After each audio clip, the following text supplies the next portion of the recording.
ఆత్మజ్ఞానం. ఆత్మజ్ఞానం అంటే వాస్తవంగా నువ్వు ఏకత్వాన్ని చూచేవాడవు. రెండు, ఏ మలినాలు ఏ దోషాలు లేకుండా మనసు శుద్ధంగా ఉన్న స్వరూపానివి నువ్వు. ఇంకోటి, నువ్వు ఆత్మ జ్ఞాన స్వరూపంగా ఉన్నావు. ఆత్మ జ్ఞాన స్వరూపంగా ఉన్నావు అంటే ఇప్పుడు చెప్పబడినటువంటి ఆ ఏకత్వము, ఆ విశుద్ధ మనసు స్థితి, ఆ జ్ఞానస్వరూప స్థితి నీ స్వరూపంగా ఉంది. అంటే నువ్వు ఏకత్వాన్ని అనుభూతి పొందేవాడివి, విశుద్ధ మనసు కలవాడివి, ఒక ఆత్మజ్ఞాన స్వరూపుడివి. ఈ మూడు నీ స్వరూపంగా ఉన్నాయి.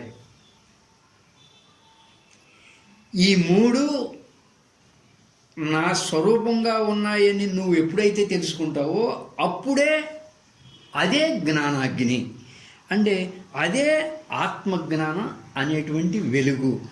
ఆ జ్ఞానాగ్నినే ఆత్మజ్ఞానం అనే టార్చ్ లైట్ అంటారు.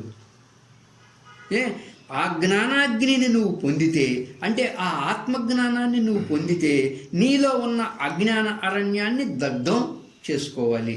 ఆ ఆత్మజ్ఞానాన్ని పొంది నీలో నిశ్చయంగా ఆ భావం ఏర్పడాలి. అప్పుడే నిశ్చింతగా ఉంటుంది. అలా ఉండటం ఆత్మ జ్ఞానం.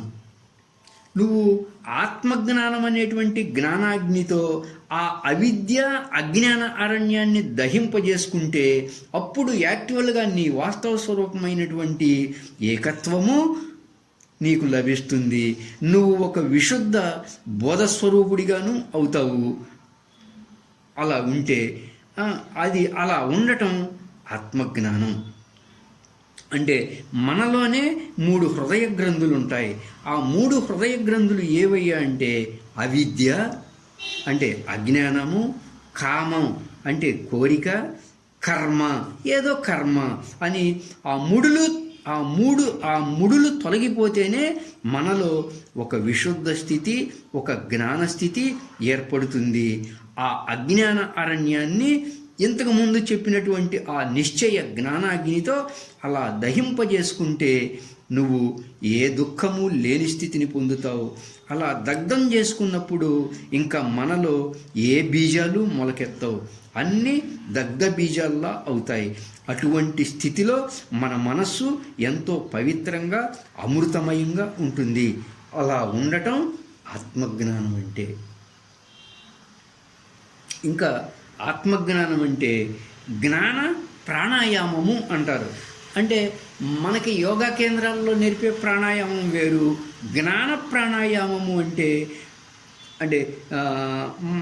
మన ముక్కు రంధ్రాల్లో నుంచి ఊపిరి బయటకు వచ్చినప్పుడు దాన్ని రేచకం అంటారు.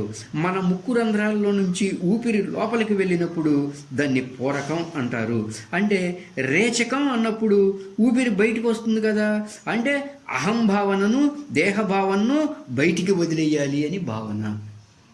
అండి పూరకం అంటే ఊపిరి లోపలికి తీసుకుంటాం కదా, ఊపిరి లోపలికి తీసుకున్నప్పుడు నేను విశ్వ చైతన్య బ్రహ్మస్వరూపాన్ని, నేను ఆత్మస్వరూపాన్ని, సహ అహం అని మనం తెలుసుకోవాలి. ఇది జ్ఞానాగ్ని.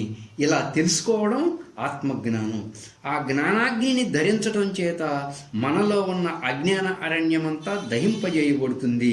అప్పుడు మన వాస్తవ స్వరూపమైనటువంటి ఏకత్వాన్ని మనం దర్శించగలం. ఒక విశుద్ధ మనసు కలవాళ్ళము అవుతాం. ఒక ఆత్మజ్ఞాన స్వరూప స్థితిని కూడా పొందుతాం. అప్పుడు ఏ దుఃఖము లేకుండా సుఖంగా ఉంటాం. ఈ నిశ్చయ జ్ఞానాగ్నిని పొంది ఉండటం ఆత్మజ్ఞానం.